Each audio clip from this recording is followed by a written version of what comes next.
Olá, sejam mais uma vez bem-vindas e bem-vindos ao nosso canal Aliteração. Continuando a nossa trajetória reflexiva múltipla, eu vou trazer hoje para vocês um papo muito legal que eu tive com a Monique Martins. A Monique Martins, ela é atriz, arte educadora, contadora de histórias e poeta de slam. Ela é uma das organizadoras do Slam do Prego, um slam muito importante e representativo aqui da cidade de Guarulhos.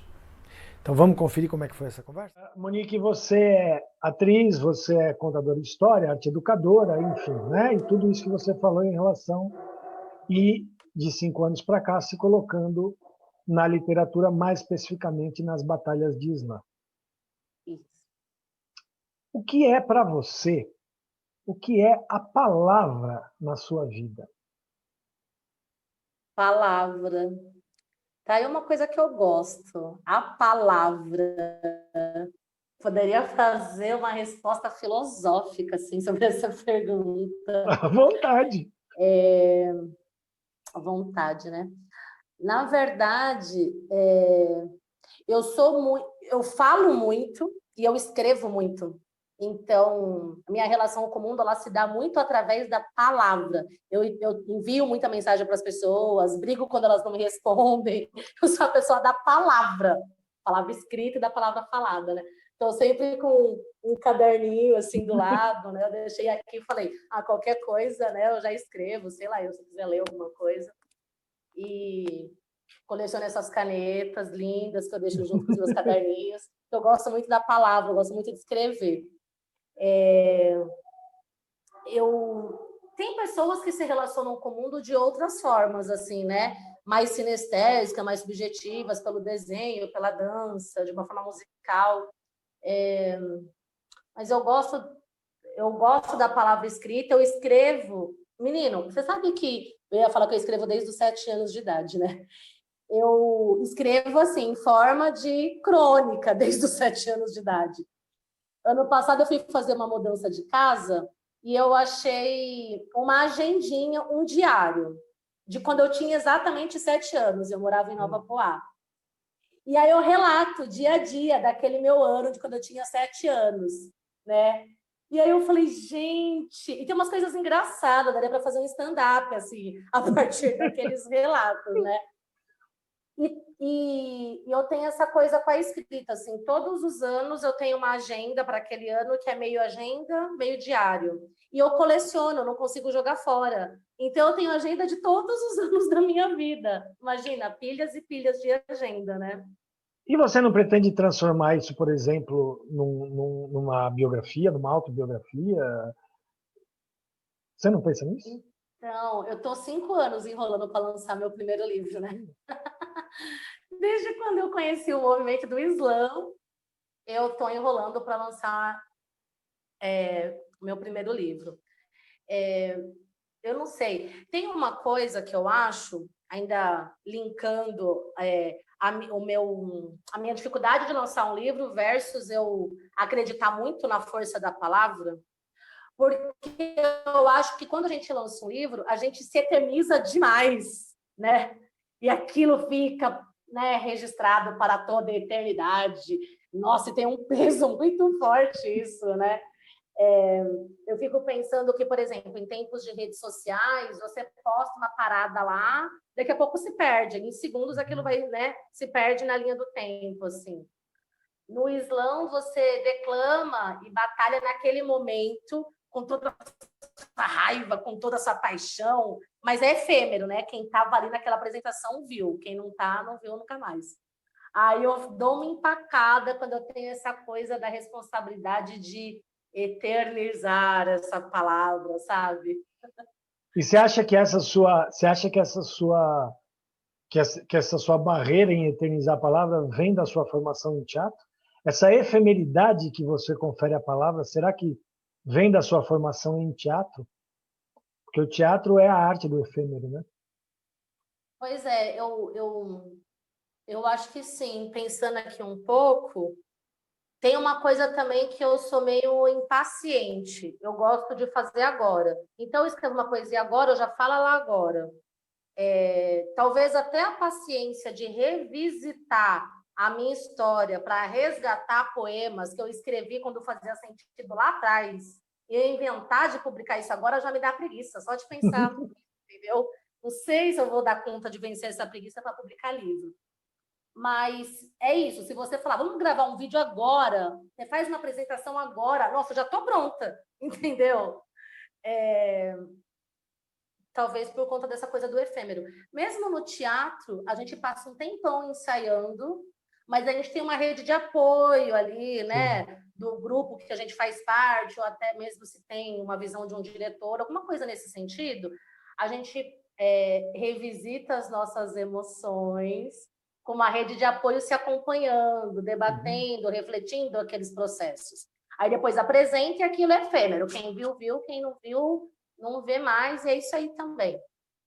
A poesia já é uma outra coisa. A poesia, eu estou aqui muito sozinha, escrevendo e revisitando essas dores, né? Quando eu falo, eu me sinto muito segura. Se eu estou na praça, se aquilo é para o efêmero, eu adoro. Eternizar a palavra, eu acho que eu fico selecionando demais. Aí eu estou 5 anos selecionando demais. Sabe? Entendi.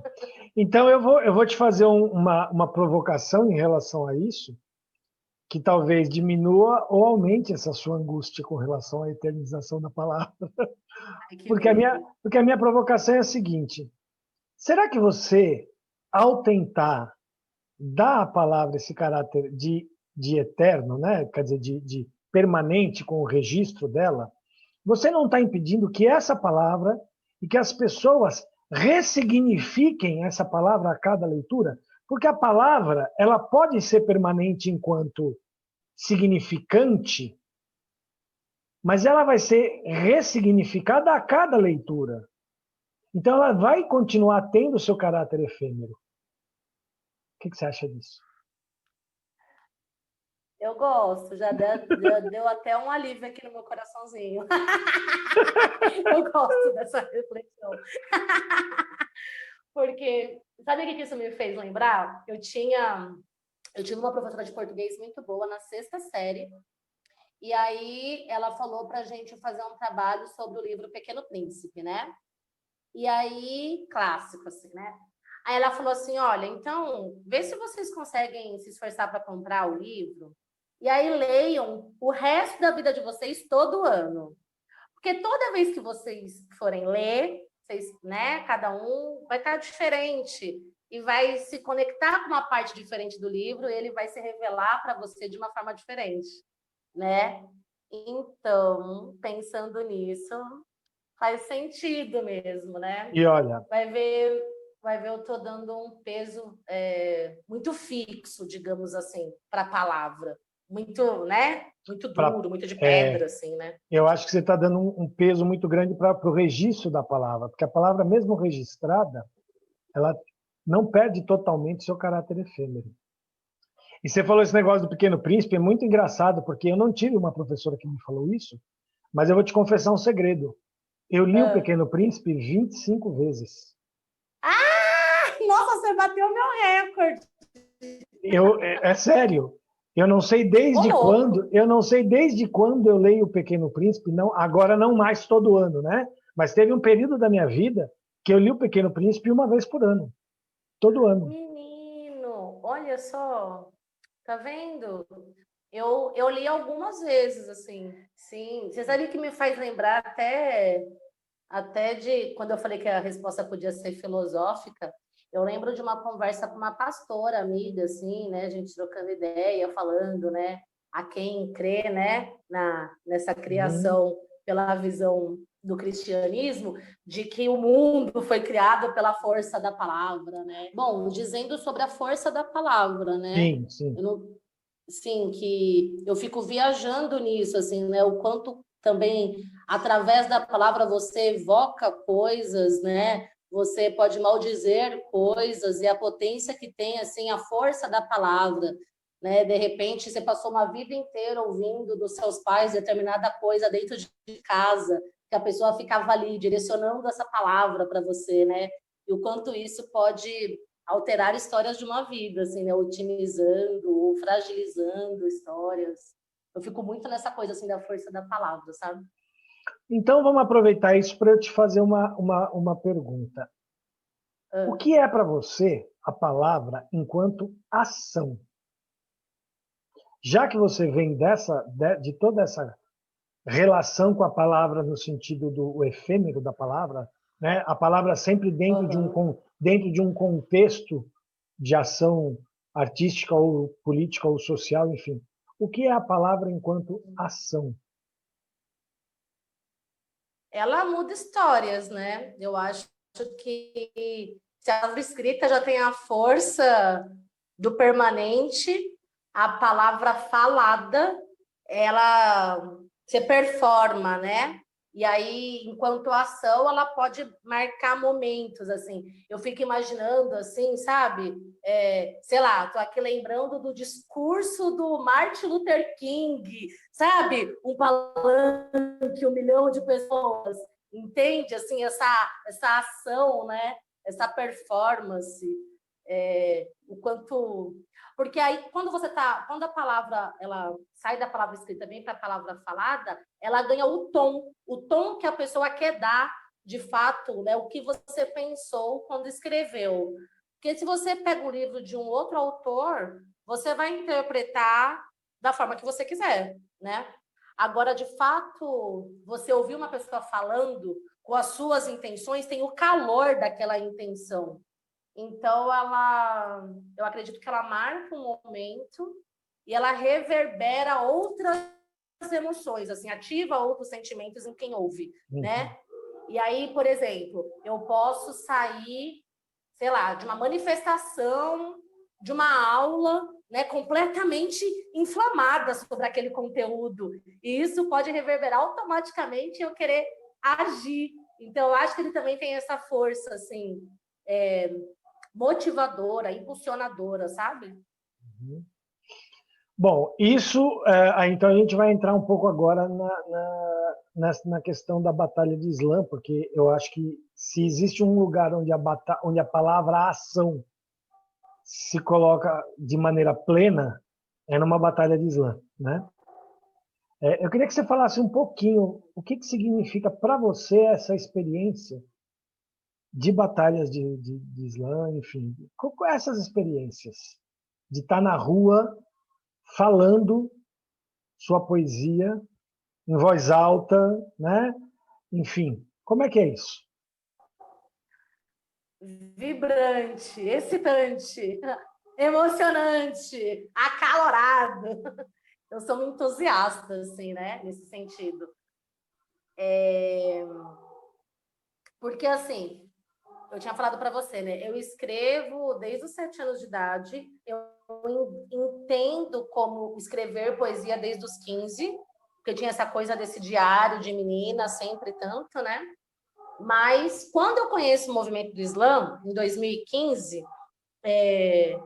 conheci o movimento do Islã Resistência, ali na Praça Roosevelt. E lá é um bagulho muito louco. Pra você ter ideia, assim, 700 pessoas numa praça ali. E eu nunca vou esquecer a primeira vez que eu participei de uma batalha.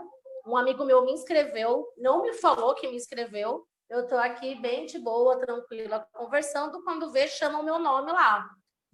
E aí eu peguei, fiquei, né, meio perdida, assim, peguei um caderninho e fui ler. A maioria das pessoas tinham as suas poesias decoradas, né? Mas eu li.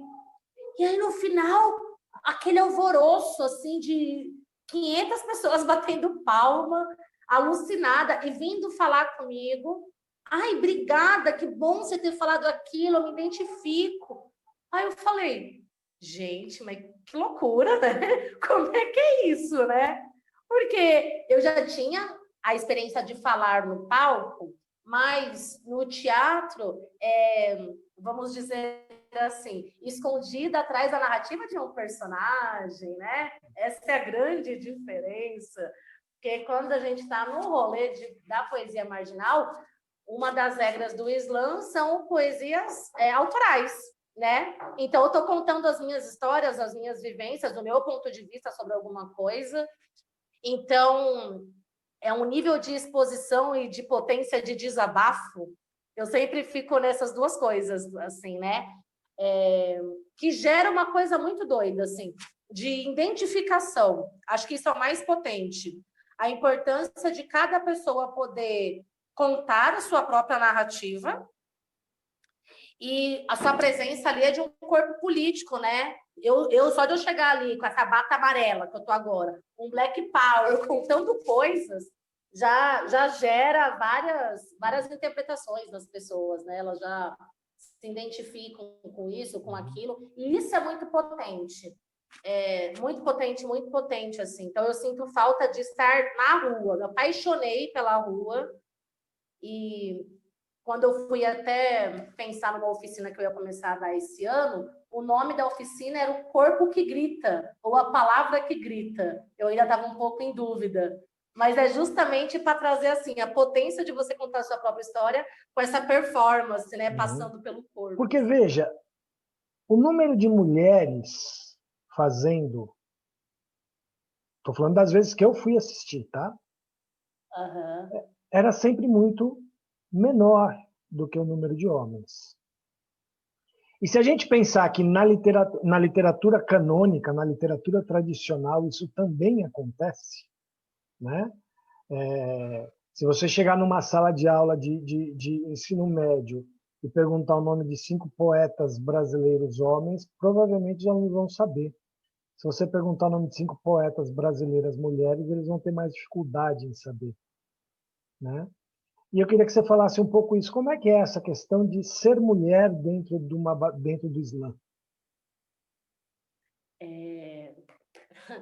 Na verdade, a questão da representatividade, ela é tão somente reflexo de uma sociedade patriarcal e machista, né? Que vai, de alguma forma, cercear que as mulheres estejam em determinados lugares. Mas, na batalha, como também é um movimento muito atual, estou falando o Islã. Se eu fosse falar de batalha de rima, eu dou uma outra problematizada logo mais.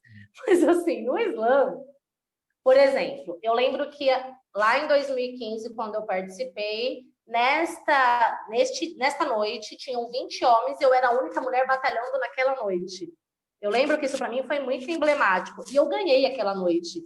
E isso também foi muito representativo. O que acontece? De lá para cá, eu comecei a conhecer várias mulheres que participam do movimento, né? E eu já acho que isso vem mudando, né? Hoje,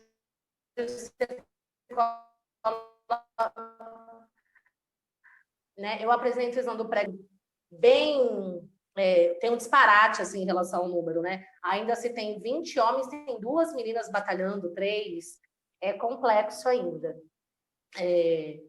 Gosto muito do Islã da Guilhermina, por exemplo. Aí quando eu colo lá, eu percebo que já está caminhando mais para um equilíbrio.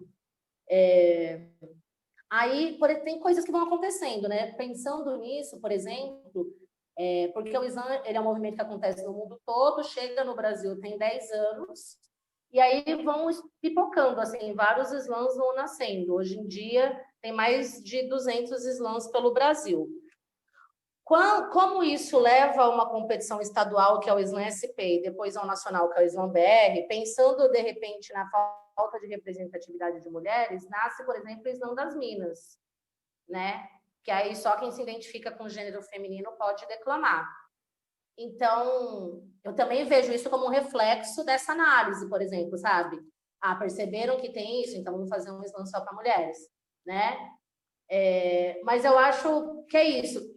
Eu acredito também que a gente poderia fazer uma análise sobre 1000 coisas, assim, né? Como que é para a mulher, de repente, se expor as suas dores publicamente, né? Que tipo de força que precisa estar bem resolvida dentro dela, né? Para ela entender que ela pode falar sobre as suas coisas. Eu ainda acho que o movimento do Islã ele é ainda bem menos machista do que o movimento de batalha de rima, por exemplo, né? Eu comecei, por exemplo, aqui em Guarulhos, como eu queria fazer parceria com as batalhas de rima, que é um outro rolê, que é o movimento do freestyle, dos MCs, eu fui visitar todas as batalhas de rima que acontecem em Guarulhos. Tem várias, em vários bairros diferentes, né? E aí teve batalhas que eu cheguei e só tinha uma mulher, e a maioria delas que eu fui não tinha nenhuma mulher batalhando naquela noite. E aí o ambiente, eu achei que era muito mais... como é que eu vou usar uma palavra? Muito mais hostil, assim, para a presença da mulher naquele lugar, por exemplo. Sabe? Era muito mais hostil, porque... Então, são coisas para a gente ir pensando, assim. Por isso que eu falo que todo movimento que surge, ele ainda vai refletir questões da própria sociedade, assim, sabe? Mesmo sendo em tese um movimento libertário, né? Um movimento de vanguarda das transformações dessa sociedade, né? Porque o movimento do Islã, ele é, de certa forma, ele traz uma ruptura importante com uma ideia de literatura, por exemplo, e tal, e mesmo assim, ele ainda carrega alguns resquícios dessa sociedade, né? A gente poderia, por exemplo, tem várias coisas, né? Como eu disse, eu colar numa roda de slam, eu não me sinto desconfortável em todos que eu já frequentei por São Paulo, mas a proporção entre homens e mulheres ainda é diferente. Isso, se a gente ainda não fosse problematizar, por exemplo, transfobia, sabe? Uhum. A presença de outros corpos, por exemplo, nesses ambientes, né? O que que faz um ambiente ser hostil ou não para determinadas presenças, né? São coisas para ir pensando, assim. Em todo caso, o movimento do Islã, ele é poesia marginal, né? Então, ele vem dessa palavra sem regra e ele acaba trazendo, assim, esse teor de resistência mesmo, né? Então, as pessoas vão estar ali naqueles lugares justamente fazendo denúncias, né? Então, contra o machismo, o racismo, a homofobia, o sistema,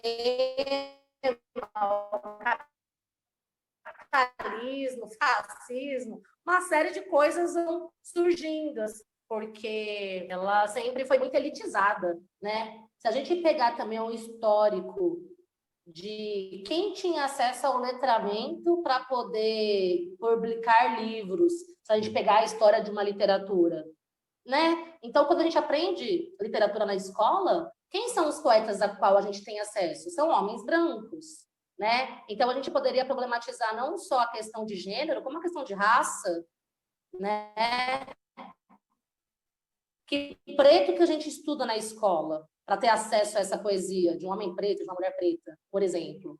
Então, por isso que eu falo que são reflexos da sociedade, que o Islã, por ser um movimento de quebrada, voz do oprimido, né, que acontece nas quebradas, você ainda consegue, pela primeira vez na história, fazer com que essas pessoas contem as suas próprias narrativas. Elas não estão sendo impedidas, porque não existe nenhuma regra dos versos decassílabos, assim, para você poder falar, né? Então, todo mundo vai poder falar suas histórias, igual era do hip hop, igual, enfim, uma série de coisas, né? Mas eu acho que são vários avanços ainda para a gente ir pensando, né? A proporção ela ainda não está paritária, por exemplo, mas ainda é um ambiente que todo mundo deveria ter, não voz, mas escuta, né? A gente fala muito isso, todo mundo tem voz, mas quais são os ambientes que se pode formar uma roda para escutar essas outras histórias, né? De mulheres, de pessoas pretas, de pessoas trans, enfim, né? Ainda indo por um caminho muito semelhante ao que a gente está conversando agora, eu quero apontar um paradoxo que eu vejo e que eu queria que você me falasse como é que você entende, se você entende esse paradoxo do mesmo jeito, enfim, como é que você entenderia esse paradoxo que eu vou colocar? Pelo seguinte, eu acho fantástico, por exemplo, uma literatura marginal, como é o caso do Islã, ocupar espaços como, por exemplo, o Sesc, ou a Flip, esses espaços mais legitimadores da literatura, da arte, da cultura, enfim, né? Espaços que têm uma marca de legitimação, né? O Sesc é uma marca de legitimação, a Flip é uma marca de legitimação e tal.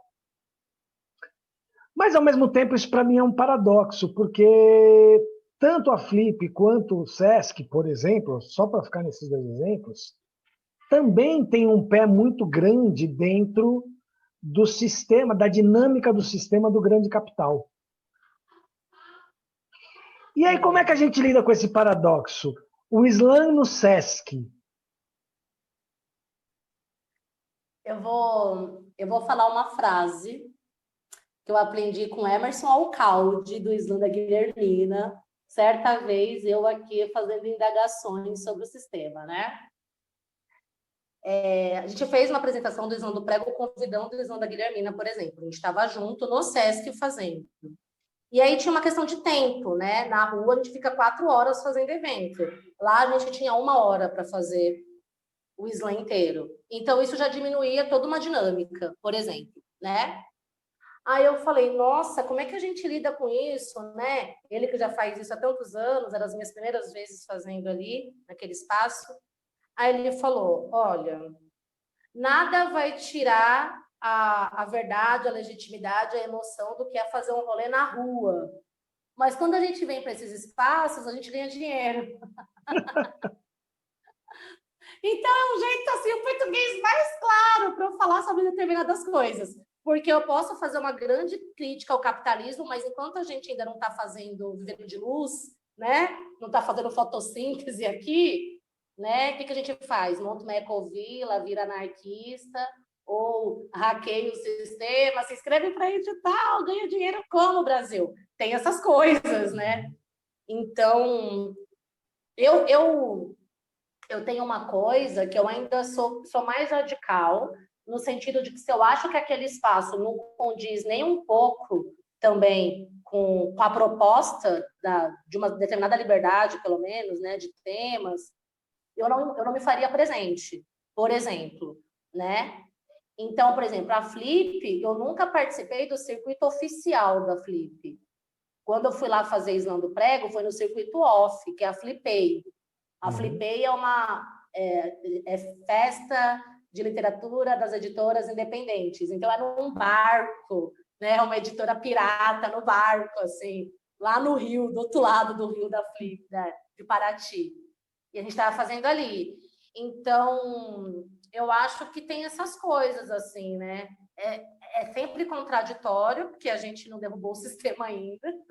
Então, tem determinadas ações que a gente vai precisar pensar. Mas tem várias coisas que são contraditórias, né? Por exemplo, quando teve a história da Bienal do Livro em Guarulhos, que não é uma Bienal, que a gente não sabe se é um salão de, né, se vai ter a cada 2 anos, essas histórias, né, de Guarulhos, assim.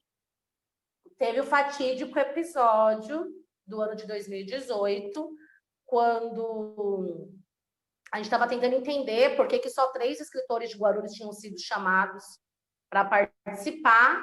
E aí eu fui conversar com a comissão que organizava a Bienal, que era composta por Secretaria de Educação e Secretaria de Cultura, eu estava no Conselho de Cultura, e chegando lá falaram, não iam poder chamar o Islã, porque a gente ouviu aqui numa conversa de bastidores que os jovens são muito subversivos, eles falam palavrão. Eu lembro Então, gente, né, o que dizer? Quando a gente está também num momento histórico de retrocesso, né, que não vai entender determinadas linguagens e vão censurar. Então, acho que assim, lugares que fecham com a censura também não me interessa estar. Se num outro momento isso virasse, ali eu já não queria mais estar. Tanto que eu fiz um slam na porta da Bienal em protesto a isso, né? Então, eu acho que de tudo que o sistema oferece, eu acho que a gente ainda, né, em alguns momentos, vale analisar se cabe, se fazer determinadas alianças com esses ou com aqueles espaços, né? Sim. Não, e eu estou falando isso como um paradoxo mesmo, porque, por outro lado, agora eu vou fazer a defesa contrária desse paradoxo, né, que assim, de alguma forma você ocupar esses espaços traz, querendo ou não, e por mínima que seja, uma transformação nesses próprios espaços, né? Então, se você pensar o que era o SESC há 20 anos atrás e o que é o SESC hoje, Você vê que hoje o SESC está muito mais aberto, por exemplo, a culturas marginalizadas historicamente do que há 20 anos atrás. E mesmo sendo um lugar que tem a dinâmica do capital e tudo mais, eu acho que o fato de algumas presenças começarem a acontecer em espaços como o SESC, por exemplo, acabou por trazer uma transformação nesse próprio espaço. Sim. E aí tem uma coisa, por exemplo, eu falei do dinheiro, né? Mas não é só pela grana, né? Eu lembro que eu tinha um outro amigo que falava assim, e quando a gente trabalha com arte, normalmente o que nos move são três coisas. Tem quem trabalha por paixão, e só por paixão, né? Faz trabalho voluntário. O próprio caso do Islã, né? Que fica ali falando de graça, porque é autônomo, independente todo mês, tem a paixão. Tem um outro tipo de trampo que é quando envolve visibilidade. Às vezes você não está ganhando tão bem, mas você tem uma vitrine legal, né, de divulgação que de alguma forma faz sentido para o portfólio, para o apoio àquela causa, uma visibilidade legal. Tem os casos ainda que de fato vão pagar o justo, né, vai pagar uma grana legal ali. Aí quando você consegue juntar os três, que você faz um trabalho que tem paixão, visibilidade e grana, nossa, é o Nirvana, né? É verdade. É verdade. Então, às vezes vai por uma coisa, às vezes você consegue juntar dois dessas três coisas e vai indo, né? Legal. E agora vamos falar da palavra, mas vamos falar da palavra enquanto manifestação política. Fala um pouco da sua trajetória nessas instâncias de atuação política e como é que você lida com isso ou lidava com isso. Uhum. Para mim, essa percepção de questões sociais e políticas e a palavra envolvida nisso, a arte, o artivismo, né? Nomes que a gente pode ir chamando de alguma forma, vem de 2015 para cá mesmo. E ter conhecido o Islã é fundamental, assim, nessa percepção e nesse contexto. Porque tem uma coisa, Romã, que é assim, eu tô com 34 anos, né? Então, eu nasci em 86 e pessoas, assim, nascidas na década de 80 tiveram uma adolescência despolitizada. A real é essa, né? Eu não tenho memória da época da escola, mesmo do ensino médio, enfim, a gente tendo uma percepção política das coisas, né? Então, a gente não estava falando sobre empoderamento da mulher, sobre racismo, nem a palavra bullying existia. Então, acho que a gente, né, sei lá, meio que passa assim, sem entender muitas coisas, né? Eu curtia muito ouvir rock and roll, por exemplo. Então, eu curtia muito coisas de Woodstock, de Tropicália. Eu gostava muito de fazer análise de letras das músicas. Eu tenho alguns livros, assim, de analisando as letras de Gilberto Gil, sabe? Umas coisas assim. E eu gostava dessa coisa da época de Tropicália. Eu confesso que antes de conhecer o Islã, eu começo a perceber o mundo através da palavra como protesto por conta disso. Tanto que na faculdade, quando eu entrei na FPA, eu me formei em 2011, fiz artes cênicas, e o nosso TCC era fazer uma performance, assim, não era um TCC, né, escrito inteiro, mas o meu tema pesquisado era a arte torturada na época da ditadura. Então, eu tinha essa coisa de ouvir essas músicas de Tropicália e entender por trás dessa poética o que tinha de denúncia. As coisas básicas, assim, tipo da música Cálice, as músicas de Belchior, Eternizada na Voz de Elis Regina, essas coisas. Beleza, isso ficou um pouco guardado. Aí, em 2015, eu conheço o movimento de Islã, começo a participar de muitas manifestações. De 2013 para cá, né, que a gente começou a acompanhar um processo da juventude acompanhando a política de novo, desde lá da tarifa dos 20 centavos, a gente veio acompanhando um processo político, né? Impeachment, mil coisas. Bom, no ano de 2016, tinha o movimento Fora Temer, e eu participei de várias ocupações, assim, né?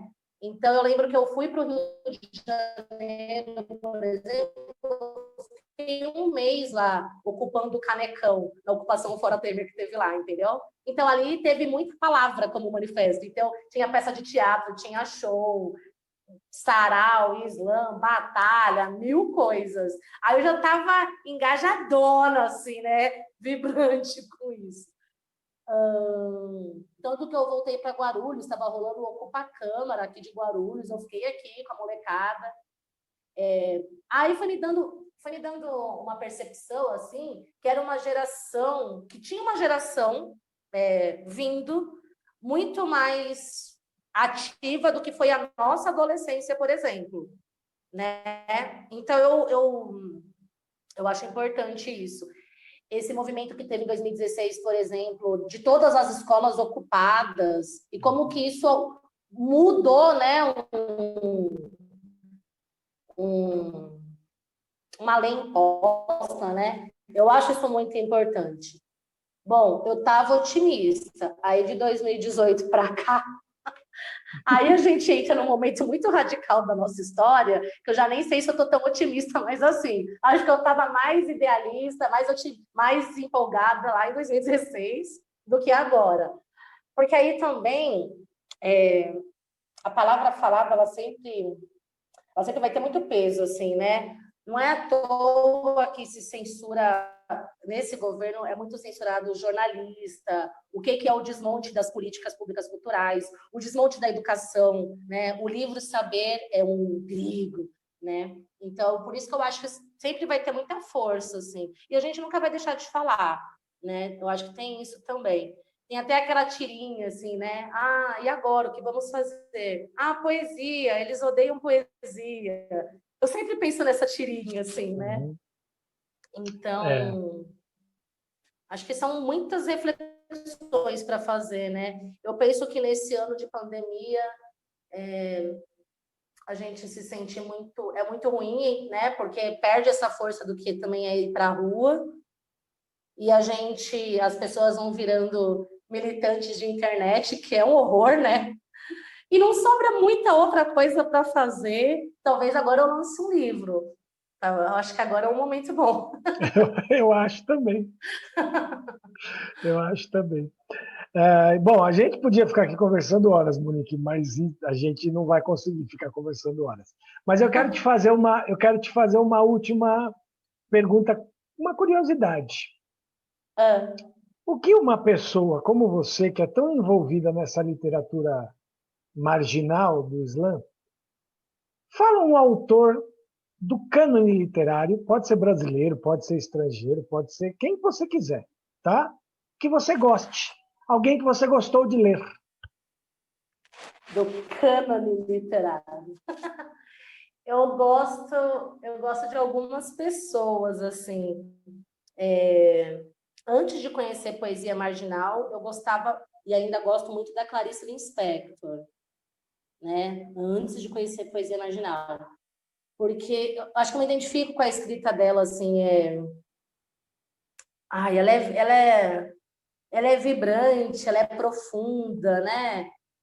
Se coloca muito em primeira pessoa, assim, de uma forma muito intensa, né? E sempre me identifiquei bastante. A primeira poeta que eu conheci do movimento de poesia marginal é a Mariana Félix. É uma poeta, uma escritora, uma amiga, inclusive, incrível, né? E eu lembro que foi muito impactante, assim, a primeira vez que eu ouvi ela falar, né? Ela está com 4 livros publicados agora e eu vejo ela como uma força muito potente, inspirando, assim, essa molecada, sabe? Uhum. Essa geração. Gosto muito. E eu também fiquei muito impressionada, assim, a primeira vez que eu li Carolina de Jesus, que eu li Quarto de Despejo, né? É uma leitura recente, assim, até, e eu fiquei muito impressionada, assim, porque eu até achei engraçado quando você falou do cânone da literatura, que eu acho que para mim é muito importante a questão do acesso. Eu sempre fico pensando, eu estou me comunicando de uma forma que as pessoas estão entendendo, sabe? Eu estou falando eu gosto do simples, assim, né? Então, eu acabo me identificando com pessoas que estão escrevendo muito próximo do jeito que eu mesma escrevo, assim, né? Que se colocam em primeira pessoa, que falam, assim, mergulhando nas paixões daquele tema, né? Então, acho que eu citaria essas mulheres, assim. E é muito curioso porque, olha que coincidência, o vídeo que eu fiz para apresentar, você vai ver, se você quiser ver no canal, você vai ver. O vídeo que eu fiz para apresentar essa trajetória de conversas que eu estou tendo com as pessoas, eu terminei o vídeo fazendo a indicação de Quarto de Despejo, da Carolina Maria de Jesus, e A Paixão Segundo o GH, da Clarice Lispector, Ah! que são dois livros que eu adoro. Enfim, eu adoro a Clarice também. E li Quarto de Olha Despejo, e só. Quarto de Despejo é impactante. É impactante, é uma literatura Sim. impactante. E foi muito engraçado você citar justamente elas duas, porque eu coloquei, é isso, eu acho que. Enfim, querida, eu queria te agradecer. Ó, Ah, fala. não, uma última Fala, à poeta que vontade. eu acho importante falar, que é a Elisa Lucinda, Elisa que eu Lucinda. amo de paixão, assim, leiam Elisa Lucinda. Então já aumentou para 4 mulheres essa lista, né? Que bom, que bom. Vamos ler todas elas. Aliás, eu Sim, preciso depois ler a Mariana Félix e a Elisa Lucinda, porque elas eu ainda não li. Eu preciso ler. leia. Querida, eu queria te agradecer muito. Foi muito gostoso esse papo. Eu tenho tentado no canal dar realmente a ideia do projeto, tanto do projeto do blog, da revista, do canal, é diversidade, né? Então a revista ela está indo para o segundo número agora em dezembro. A gente vai lançar o segundo número em dezembro e, e o primeiro número saiu com escritoras e escritores, sei lá, do Brasil inteiro, de outros países. E a ideia é justamente trazer diversidade. Eu acho que a ideia, quando eu pensei no canal, quando eu pensei no projeto, é diversidade, é literaturas no plural, né? Inclusive o nome do projeto, Aliteração separado, né? Tem muito a ver com isso. Tem a ver com essa questão de uma literatura que é dinâmica. Então, para ser dinâmica, ela não pode ser singular, ela tem que ser plural, né? Então, a ideia é essa. E eu queria agradecer muito a sua contribuição, você ter batido esse papo comigo, foi muito gostoso. É importante a gente conhecer um pouco mais a trajetória de pessoas que estão próximas de nós, né? Então, eu entrevistei aqui nesse canal o Rogério Brito também, que é um poeta aqui da cidade. Estou trazendo você, que é uma pessoa que a gente tem essa proximidade na militância política, mas a gente, não, poucas vezes a gente teve esse bate-papo em relação a arte, né? A Sim. literatura, o pensamento, que a gente fica tão envolvido com as questões da militância que a gente às vezes esquece de bater esses papos, né? E eu adorei. Também adorei. Bom poder refletir, falar, trocar ideia, né? E é isso. Às vezes a gente fica produzindo coisas ou fica tão militante, tão ativista. E é importante se lembrar artista, assim, na essência, né? Na poesia da essência mesmo, né? E, por fim, eu não sei se tem tempo, mas eu acho que eu devia terminar lendo uma poesia, só acho. Tá mais do que falado, é isso aí, vamos lá. Falar. Vamos lá. Coração quarentenado. Aí tem uma coisa que eu sempre escrevo, assim, quando que eu escrevi a poesia. Então, olha só. Essa é de 17 de agosto. Era um domingo, 11h30 da noite, lua minguante. Então, vamos lá. Quando todos os sentimentos atravessam o meu corpo, eu sinto-me rasgada. Como se todos esses sentimentos tivessem estiletado o meu corpo em pedaços.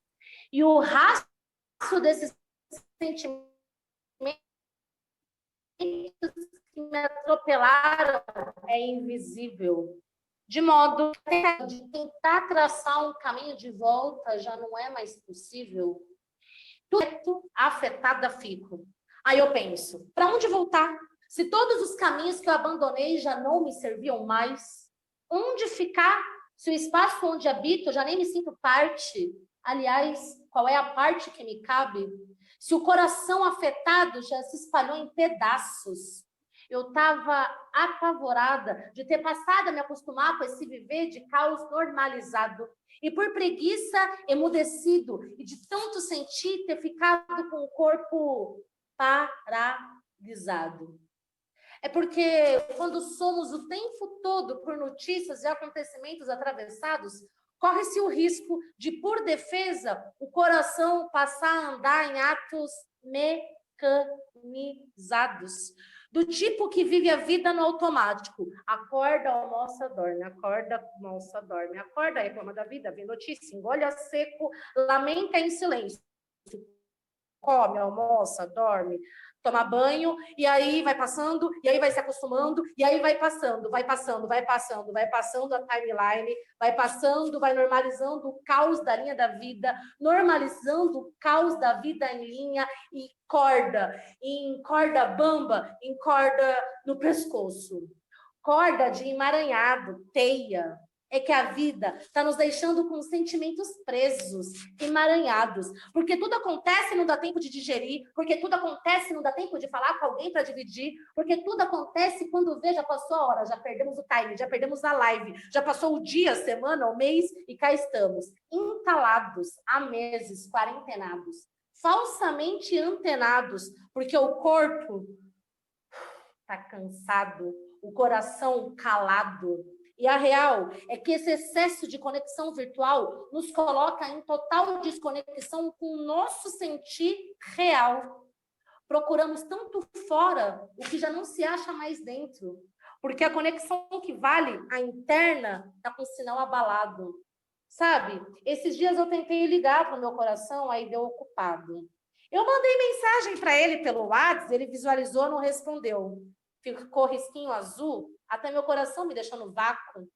É que a gente não se ouve, a gente não se fala, assim os sentimentos se acumulam, assim a vida passa. E aí ouvimos tanta notícia, barbárie, fofoca, distração, que vai ficando quase impossível ouvir o coração. Diante de tanto horror, falta a palavra. Diante do tal do novo normal, da pandemia, falta o tato, falta o papo, falta o abraço, falta a poesia. Ai, a poesia. Eu até acho que ela exista, mas é que, por vezes, ela fica aqui presa no coração cansado, entalada com a palavra não dita. Ai, a poesia. Ah, que da hora, que lindo. Muito legal, muito linda. Nossa, muito, muito legal. Nossa, sem palavras. E é Adorei. isso aí. Adorei. Querida, obrigado mesmo. Muito. Nossa, não podia terminar melhor. Muito obrigado, querida, mesmo, pela disponibilidade de conversar comigo, por essa poesia maravilhosa, essa potência. E não é só a potência das palavras, é a potência da performance, né? Eu acho que tem isso, né? Eu acho isso fantástico. E é isso.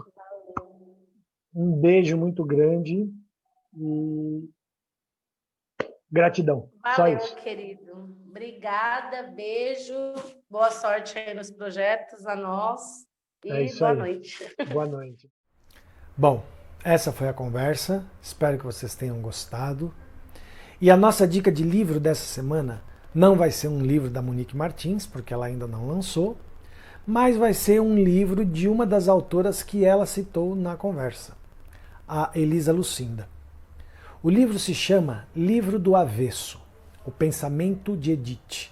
Esse que vocês estão vendo aqui. Eu ainda não li esse livro, como eu disse também na conversa, mas com certeza já vou encomendar o meu. Eu estou dando essa dica justamente para manter o universo literário que a Monique propôs. Esse é o segundo romance da Elisa Lucinda e ele foi lançado o ano passado. E segundo a sinopse, nesse livro, ela traz uma prosa poética muito rica para contar de maneira delicada e intensa a trajetória de vida da personagem Edith. Então fica aí a dica, Livro do Avesso, O Pensamento de Edith, de Elisa Lucinda. Mais uma vez eu peço a todas e todos para curtirem os vídeos, comentarem, se inscreverem no canal, visitarem o blog, as redes sociais, enfim, ajudarem a gente cada vez mais a ampliar esse nosso trabalho de busca por uma pluralidade na arte e na literatura. Certo? Valeu, gente. Até semana que vem. Tchau, tchau.